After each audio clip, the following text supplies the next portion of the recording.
One of the big free agents that the Mariners were interested in is off the board. We'll talk a little bit about that contract and what it means for Teoscar Hernandez, as well as maybe the Mariners being interested in Rhys Hoskins. It's from Morosi, who knows? And also what the Mariners could do with this whole root sports problem and how they could fix it. Thank you for watching episode 44 of the Hit It Here podcast, part of the Bleav Network. I'm here with Joe. Joe, how are you? I am doing very well. I'm sad that Lourdes Gurriel Jr. is not going to be a Seattle Mariner. He's a guy that I felt had a reasonable fit in Seattle. Whether there was, actual any links or conversations surrounding him joining the Seattle Mariners, that's neither here nor there. Regardless, it was a pretty contact-driven bat, right-handed in the outfield that Jerry Dipoto mentioned that's what they were seeking, this free agency. And ultimately, he goes back to the Arizona Diamondbacks, which I think makes sense. Good fit for him. But before we get to the contract, a quick word from our sponsor, Bet Online. All the major sports are in action this week with the college football playoffs ready to kick off right around the corner. There's the Rose Bowl, but more importantly, you've got the Sugar Bowl featuring the University of Washington Huskies. Go Dogs. If you want to place a bet on them, the place to do it is Bet Online. BetOnline is your number one destination for all your sports wagering info, including news for pro football, like the Seattle Seahawks. They're playing Monday night. If you happen to like the spread or the lines against the Eagles, you can place a bet on them with BetOnline. They've also got the NBA, any upcoming fights if that's your style, and also NHL games for the rest of the season for obvious reasons. Go Kraken. Head to the website today to get into the action and to see all the updated odds for the week. Remember to use promo code Bleav, that's BLEAV, to receive your 50% off welcome bonus on your first deposit. You could do it from desktop, you could do it from mobile, so you could be at your computer, at your desk, or you can even be on the couch. Bet Online, it's where the game starts. So Lourdes Gurriel Jr. signed a 3-year, $42 million contract, which averages out to $14 million a year. He also has an opt-out after the second year and also a player option at the end of that contract. For Lourdes Gurriel Jr., $14 million, I think that's nothing. I mean, that's a little more than what you were paying Marco Gonzalez in 2024. Wow. Thoughts? Yeah, Thoughts? I don't know if it's exactly like that, because wasn't Marco's extension or contract, whatever, wasn't it a little backloaded? Still, the point remains the same. Sure, like in dollar amount this specific year, you'd be paying him 14, whereas Marco, you're paying him 11, and it is a club option in that fourth year, not a player option. It's an opt-out for the player for Lourdes Gurriel. But yeah, I mean, 14 million, I think it's right around where trade rumors had him projected. I think they were 4 years, 54 million. So if you were to go the 4 years, for this, it's 56 million. So it's close enough. You're saying it's a good value. I think as far as the bats go in this free agent pool, I think maybe we were just expecting certain guys to get more money because of the lack of premier bats in this free agent class, aside from obviously the top end guys like Ohtani. But I don't know. Like, I would have been very okay with the Mariners giving Gurriel Jr. $14 million a year for the next 3 years. Yeah, absolutely. I think that he makes a lot of sense in this lineup, hitting, I don't know, sixth, maybe fifth or sixth, depending on where you want to deploy Ty France and obviously what other moves occur. Because right now, hell, he could be your 4-hole hitter at this point with how bad this lineup is currently. So I think that Gurriel made a lot of sense. He's a good vibes guy, in my opinion. But again, I'm also not shocked to see him go back to Arizona, like you said. I think that was a good fit for him. And the Diamondbacks, I mean, they are going out and making moves. They signed Eduardo Rodriguez. They've now signed Lourdes Gurriel Jr., and they're still interested in someone like Justin Turner or JD Martinez. This team made it to the World Series last year, and now they're going out there and loading up. This is what teams are supposed to do when they have a window of opportunity. This is how it works. Welcome to baseball, John Stanton. This is what you're supposed to do. And I think it's interesting to think about the fact that for the Mariners, if they would have signed Gurriel Jr. to that would have been, if we're believing the $25 million thing is like their cap for the offseason, that is like 60%, 70% of what they were allowed to spend. Yeah. So obviously tying up that much money into one guy, that's tough. And then you have to go out there and find the cost-controlled young players like I don't know. Well, I keep using the Reds as an example, but they've like got so many of them or whatever. Yeah. To go out there and acquire for that very reason. And I don't think that those guys they don't necessarily exist on every plane. And in free agency, you're going to have to go out there and spend. But one guy that is going to be impacted by this is Teoscar Hernandez. because I think that he is going to get maybe a little bit more than Gurriel Jr. just based on track record. I think Gurriel was a better player in 2023, no doubt in my mind.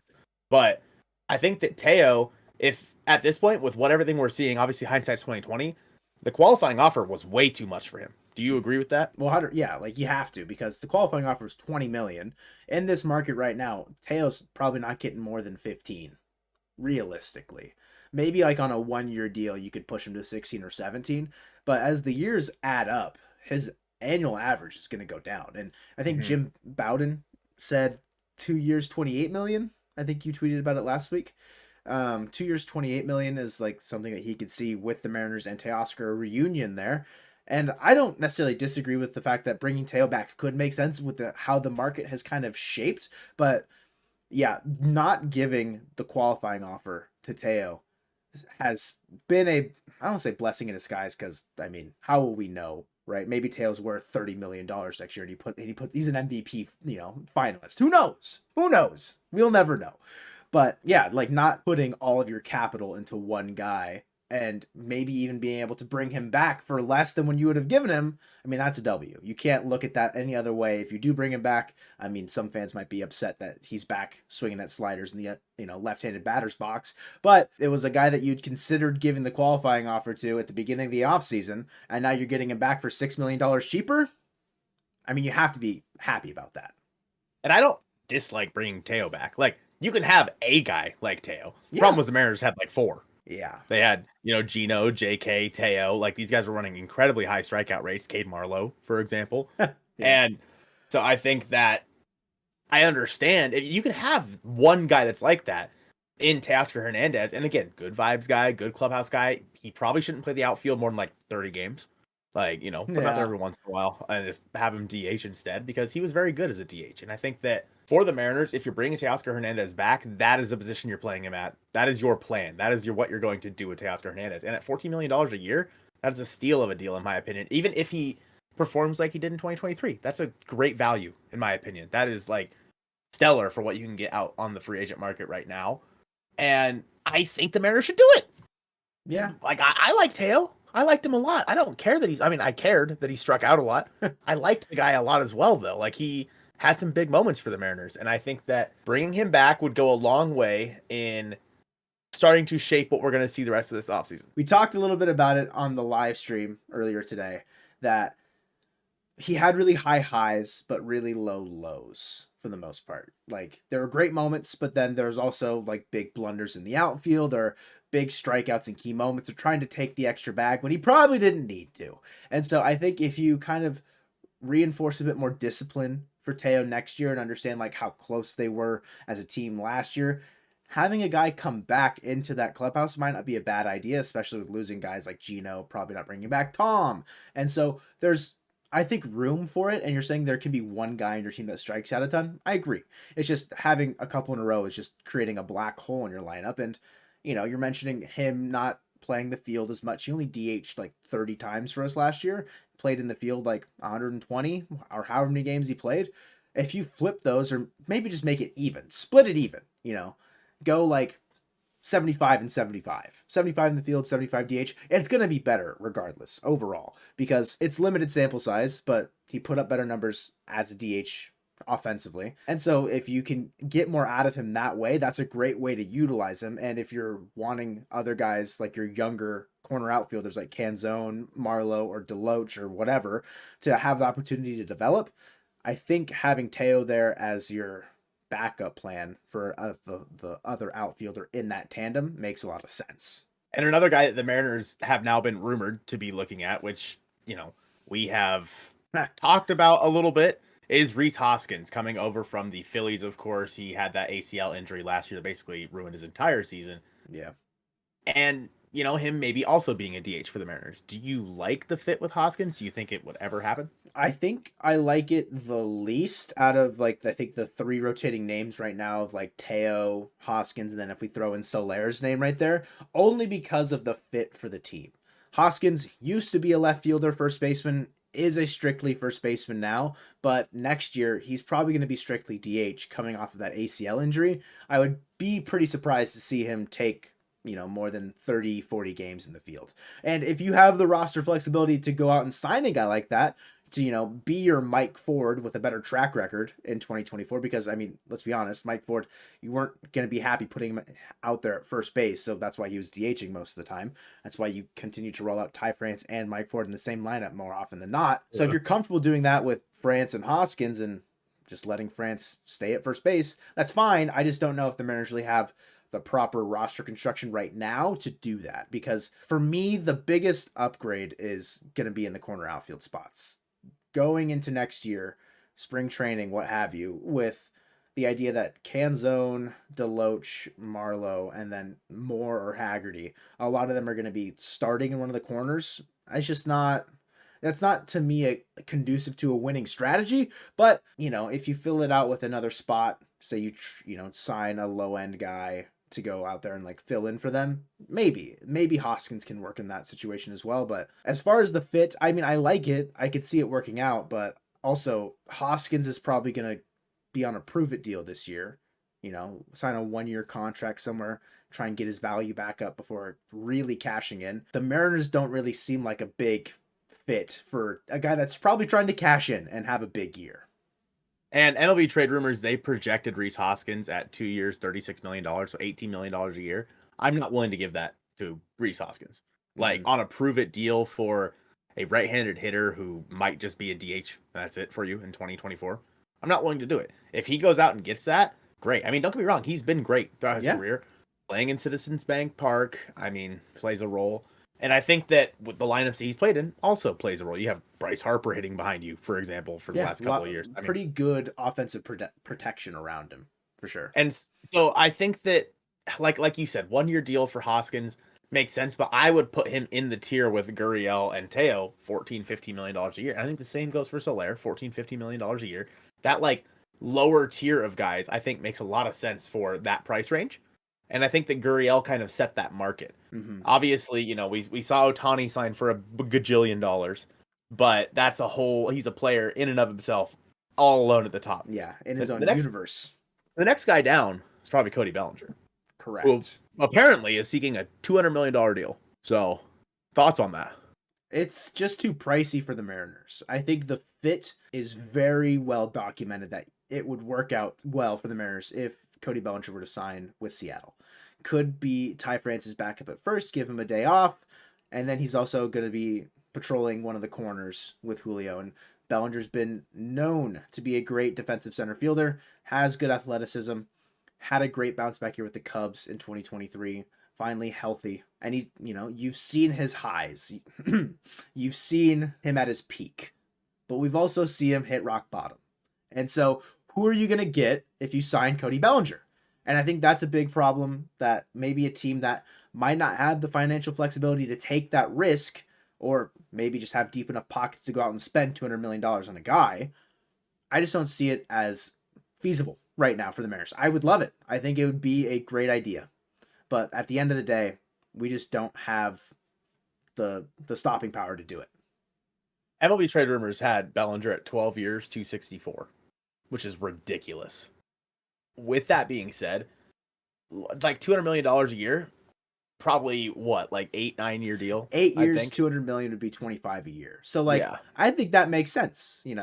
In my fun little offseason prediction thing that I sometimes do, where I'm just like on a Word document typing out what I want to happen, or like deals I could see happening, or giving myself like certain constraints. I signed Bellinger for 6 years, $160. So a little bit over 25. A little bit of an overpay, but a shorter contract. And 8 years, $200 million, that's probably what they're looking at. And $25 million a year, that's not really unrealistic for Cody Bellinger, in my opinion. Given his track record of the MVP, Rookie of the Year, and then his bounce back last year, he is a pretty big regression target. But I think in the right system, in the right spot, he won't. With the Mariners, though, that just screams regression. And I mean, that takes up your whole budget. $25 million, like that's your whole budget. Yeah, and then some. Yeah, and then some. And so I think Bellinger's a Red Sox. End of the day. Thoughts? Yeah. Maybe. That's not a bad shout. I would lean towards another AL East team, the Toronto Blue Jays, having missed out on Soto and Otani. Going out and getting Bellinger might make a lot of sense for them. I don't know how Toronto's feeling about that, if they're worried about the regression stuff or if they think Bellinger's a fraud. His 2023 was a fake season, a fake bounce back kind of a vibe, but he's going to go get a bag, and that's just kind of the end of it because I don't think he's going to get 200 million. You don't think so? No, that's way too much money for a guy who had a good season after 2 really bad ones. But he had good seasons before that. True, but I think that he caps kind of at what you said, around 160. Okay. But like on the same length, like 8 years, or like we go in shorter years?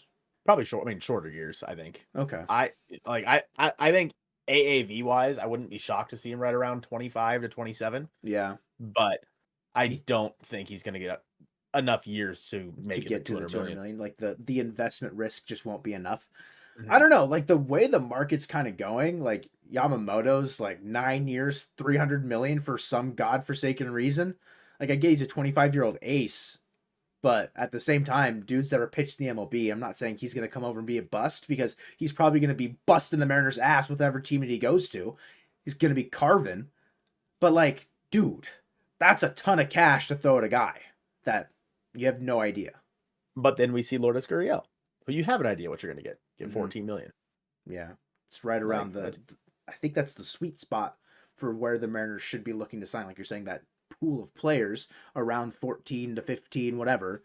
And it still leaves them with wiggle room to maybe go out and sign 1.5 guys if they needed to with like a 10 or 11 million. It's possible, but they just seem like they're handcuffed, and there is a big reason why. Yeah. Would you like to address the elephant in the room? No, I'm talking about you, fatty. Oh my God!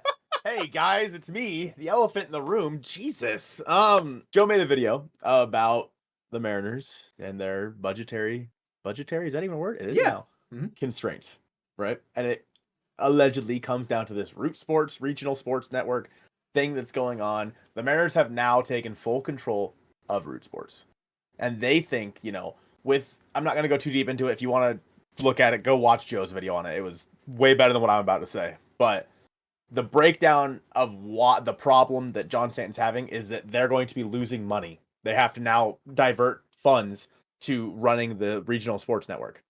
And I think that it's stupid. Thoughts? Like we are baseball fans. Yeah. I don't give a rat's ass about how much you have to spend on Root Sports. I don't care. We, as baseball fans, want you to spend money on the baseball team. I don't want to hear you cry poor because you have to spend money and now you own the network that your team plays on.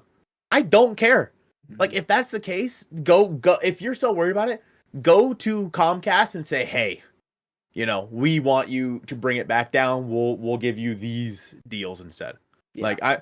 If Root Sports go out and say, hey, we're going to charge you X amount of money to have our programs, then Comcast or DirecTV or whatever is like, okay, well then we're going to charge more so we can afford that. Like, is that what happened? I don't know. Yeah, we'll never know. Pretty much.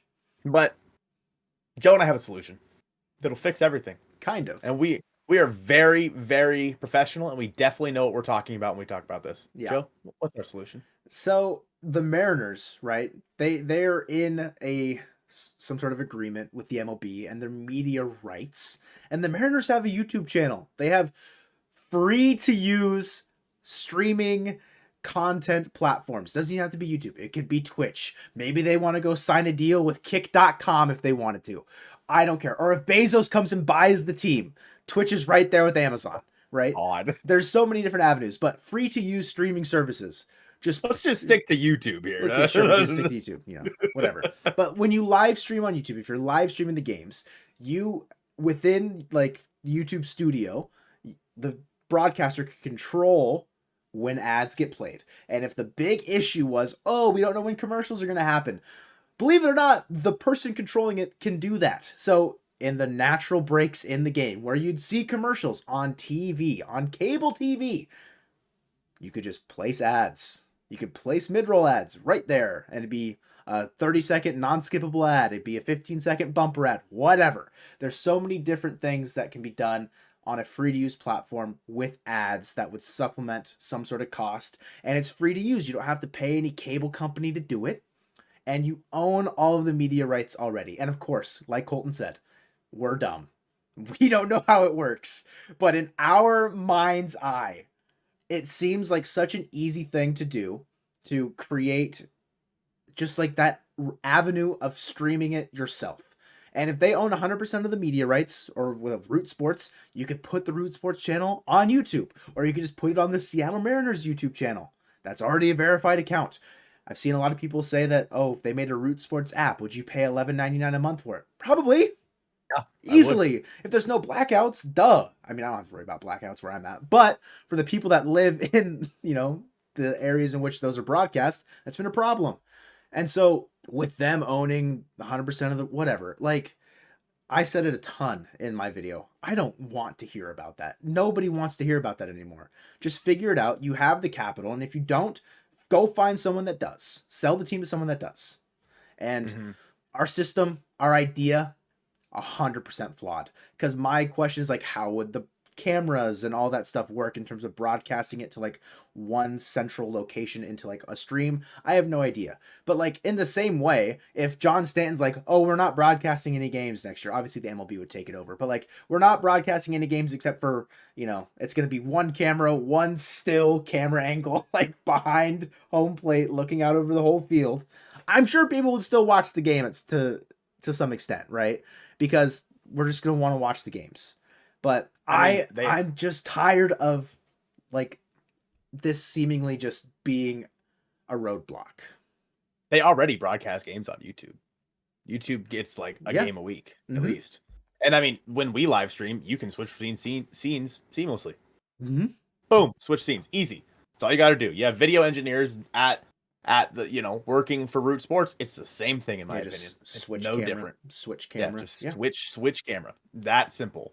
And obviously, there's so much more nuance to this than what Joe and I are saying. Yeah. Don't get me wrong. Will this ever happen in a million years? No. But I just, I'm sitting here and I'm coming up with more solutions than John Stanton is. Plain and simple. And I get paid $19 an hour in retail. Dude's a billionaire. Yeah. All right? Figure it out. Because as Mariners fans, like I said, I don't care. That oh, poor me. We're not making as much money with our stupid regional sports network. Not my problem. Your job is to put butts in the seats. And here's the thing. For YouTube, for example, again, free to use. Anybody can use it. As you know, people that are watching this. If you're the Mariners, go out and sign a big name player, you're going to get more people watching your game. This is the way it is. The fact, and if you don't have any blackouts, you're going to get more people watching it. Yeah. Not that I would ever say that you should use an illegal streaming site.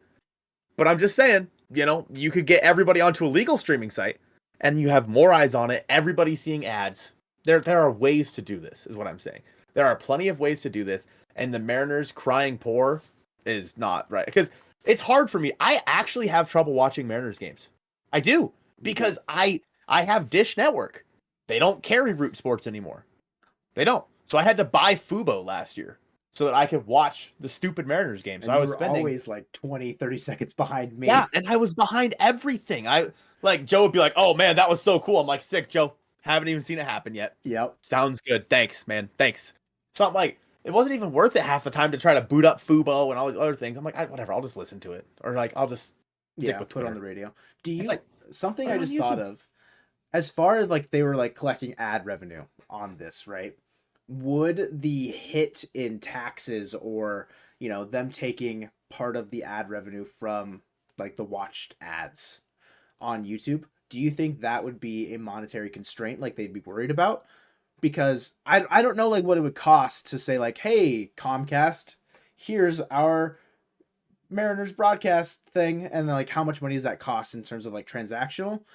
Whereas like on YouTube, like obviously ads get you money, watch page ads, you get a CPM, you get an RPM. Would that hit of like YouTube taking a portion of it and then at the end of the year taxes get all funky, like would that be a hiccup for them?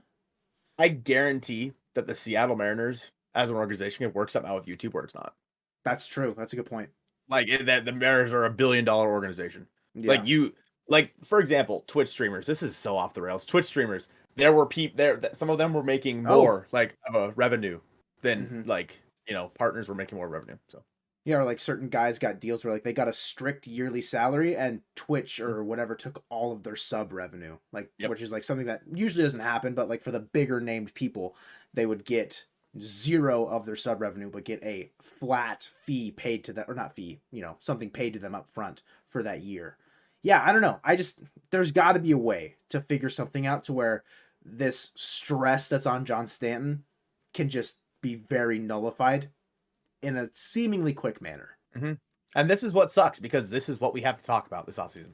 The Mariners, I don't think it was, I think it was Jay Kuda who put out how much money has been spent so far by each team. Or Codify.